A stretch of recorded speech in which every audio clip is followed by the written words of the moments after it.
Hello, hello, and welcome to another episode of Glorious Life on Wheels.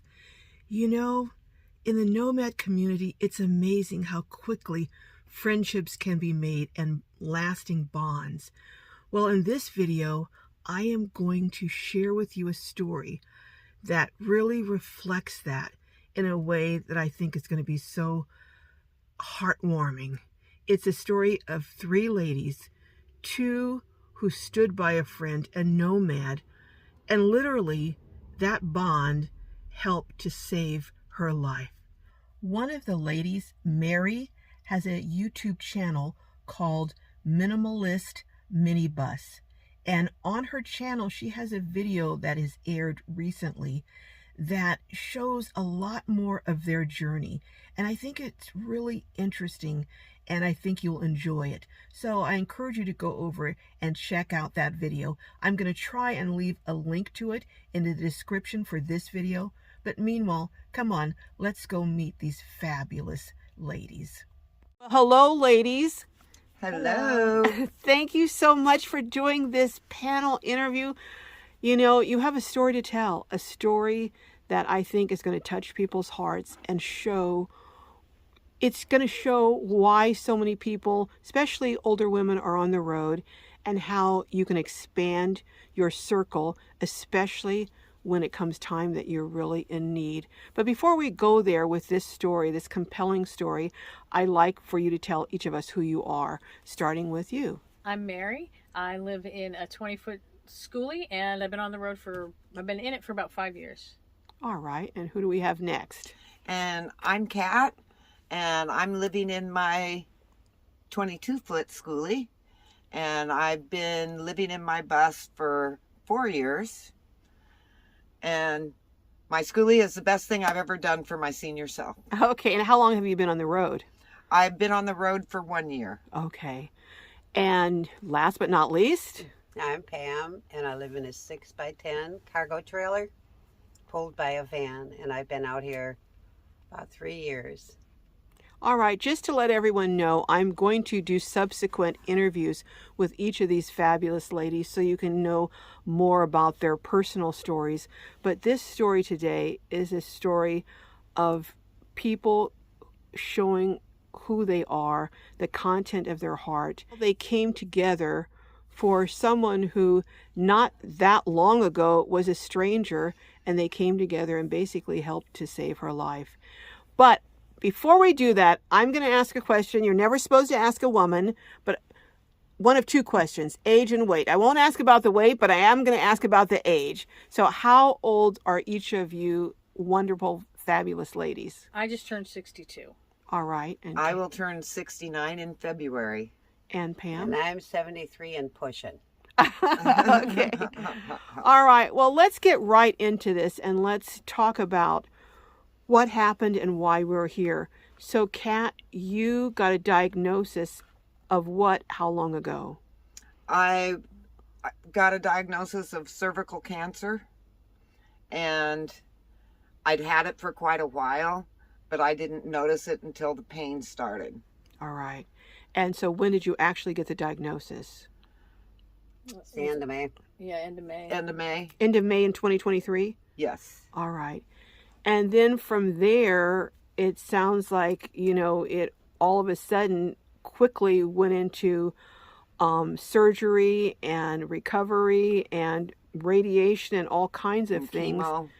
Wow. So tell us a little bit briefly about, you got the diagnosis, and from there, what happened?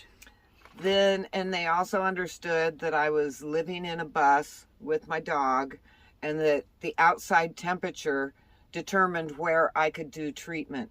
Now, where did you get the diagnosis? I was in Kingman, and the OBGYN, he suspected cancer. Okay. But he didn't confirm it, and he sent me down to Phoenix to an oncologist. So that's why the temperature is critical, because you could not leave your dog in your bus in Phoenix. We know what Phoenix weathers are like. From May on, that was going to be a death trap for him. Yeah. So she determined it, but then she turned around and referred me to a chemo doctor and a radiation doctor in Flagstaff. So Flagstaff is where I did the treatment. Now, for those people who have not experienced personally going through this kind of treatment and cancer, or who haven't had a loved one they've been alongside of, what was the impact to your body, and how were you able to function or not function? The impact to my body was atrocious. I went downhill fast with the treatment. Plus, I was terrified of the chemo and the radiation. So I had anxiety along with that. Mm-hmm. And I don't even know if I could have had the nerve to do the chemo. When we actually walked in, Mary was with me. And when I looked in and saw the patients, I'd gone through chemo with my mom. So I spent a lot of time in the chemo treatment centers. And I just sort of felt, it was like, I can't do this. I can't do it. And she just put her arms around me and said, "You're doing it." And she forced me to walk in there and forced me to start the chemo. It wasn't really force. But let's back up. So you were telling me you were actually there when the doctor came out and gave you the diagnosis. Yeah. Tell me what that was like. When Dr. Wingo came out, the surgery was just a biopsy. That's all she was trying to do. And she came out to me in the waiting room and said, "Your friend has really bad cancer." And she told you before she actually told Kat? Well, they didn't tell me because I was so nervous about the whole thing, and they were afraid I was going to chicken out for the treatments. Okay. She said, I said to her, "Are you going to tell Kat?" And she said, "Only if she asks." And Kat never asked. So she never really knew exactly how bad it was, although she actually, we found out afterwards, had assumed it was even worse than it really was. Well, because they didn't tell me what stage I was in. Okay. But I also didn't ask. I didn't really want to know, and I figured if they're not telling me, chances are it's really bad, like stage 4. Okay. And I didn't want to know that. I couldn't deal with that. So do you think in the future that people should try and get all the information they can? Would that be better? It depends on how nervous you are, because if I'm looking forward to something that's more than I can handle. Okay. I needed to not know so that I could handle it and not be too stressed out about it. Okay, so it's an individual thing. It really It's depends on totally the person. individual. Yeah. So I'm not telling people not to know. That's not what I'm saying here. I'm saying you need to decide what's best for you. This is what was best for Kat. Right. But you had friends alongside. And so let's get to where you have the surgery, you're starting the chemo, and Pam, I understand that you ended up spending almost 6 months with Kat. How did that develop? Because how long had you known Kat at that point? Maybe 2 weeks? Ooh, a little We longer. met once, twice. They had a meet and greet, Okay. and I went to the meet and greet and I met him, and then we spent a couple times having bonfires and whatnot. Mm-hmm. And Mary was going back home to Massachusetts, and I said, "Well, I'm going to be traveling up north, and you want to travel with me?" So that's how we started traveling together in April. And that was before I had a cancer diagnosis or anything, so Yeah. she really had no idea what she was Getting getting in. on. I thought she had a lot of pep, and we'd have a good old time. And suddenly I went down, and she basically was a full care. So Because I got worse and worse, so that I couldn't basically do anything except roll around on my bed in pain. So how did you happen to come back from Massachusetts? Well, I had plans to come back. Okay. I went there to deal with some medical stuff of my own, and I was always planning to come back. But I wasn't necessarily planning to come back quite as quickly as I did. But once Kat had the diagnosis and she had a date where she had to be at in Phoenix to do that biopsy, that gave me a goal to be back by then. So that's what I did. I want to come back to you because I know people are saying, well, wait a minute, you knew this lady for 2 weeks. All of a sudden she has this medical crisis and she's going to need a caregiver. What made you decide that's going to be me instead of just hightailing it out of there and saying, you know what, okay, I didn't sign up for this, see you later. What made you do what you did? She told me when she left Kingman that the doctor said she had cancer. I broke down, and she was just so strong. But I think it was the Lord that directed my steps. Okay. So And you stayed by her side for 6 months. Yes, I did. So Kat, I want to ask you something. Were you expecting Pam to do that? Were you surprised? How did it impact you that this person who you barely knew, basically from what you were telling me, sacrificed her life and put her life on hold? How did that impact you? Well, touched my heart, you know. We liked it. You know how when you meet someone and you just automatically click? Mm-hmm. Okay, that's what happened with both these ladies. So, but no, I felt so bad for her that she was stuck with me. You know what I mean? And it gradually got more and more and more intense for her. Right. So it started out. She was responsible for everything. She was cleaning my bus, feeding my dog, walking my dog, making you food, doing your laundry. Yeah, running all my errands, filling my waters, doing my laundry, doing my shopping on top of hers. So I felt like I was working her to death, and I felt bad, but I also felt the love. Yeah. Basically, this whole thing has been a blessing, really, because my whole cancer journey was filled with love. I can't imagine that an experience like this, Pam, didn't bring you so much closer to these two women and create a bond that is almost unbreakable now. I think it has. Yes. Lifelong. Unless they're going to split on me, I don't know. Never. But had you ever been a caregiver for someone before, Pam? My brother, he died of Alzheimer's. So it was in your innate nature and your character to have a heart of compassion to take care of someone that you really didn't have to. It sounds like once you committed, you really had decided you were there for the full course, and you stayed the course.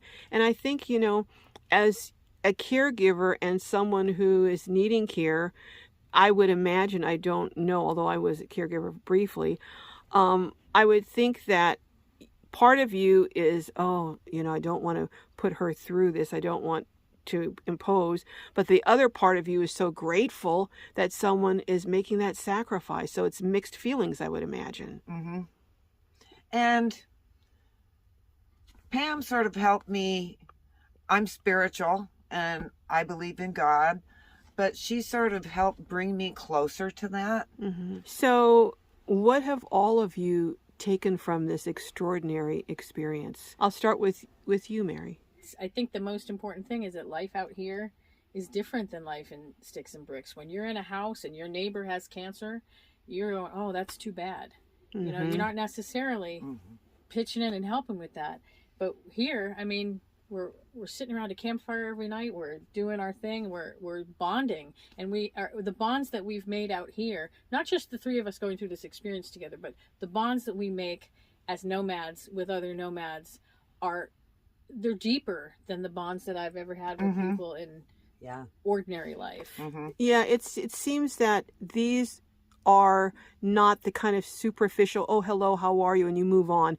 These are the kind of bonds that when the going gets tough, you stay. You don't just, like you say hello to your neighbor who has cancer and run into your house, dare they ask you to do something, And I've talked a lot about Pam, but you were there too. Mary. Oh, yes. I wasn't there for as much as Pam because first I was in Massachusetts and then I couldn't stay with them because my dog was very sick. He since has passed away. But she came back for the crucial time. I came back for. She did. I came back. I'm the one that would walk into the place with her and talk to the doctor for her. Okay. Right. So that was kind of my job. I wasn't doing her laundry like Pam was. No, I'm doing lifting, but she has the smarts and she can remember things. I got a little touch of dementia going on. And you were telling me too that Kat, sometimes when you're going through the treatment, you had kind of like chemo fog and you couldn't really think. So you needed someone there. I was her auxiliary brain, basically. She basically was, yes. Yeah, I have learned through dealing with my mom being ill that when you're sick, you have to have an advocate there for you. You really do need someone speaking on your behalf and standing up and asking the questions and really holding people accountable. So you really had two anchors on either side of you holding you down, you know.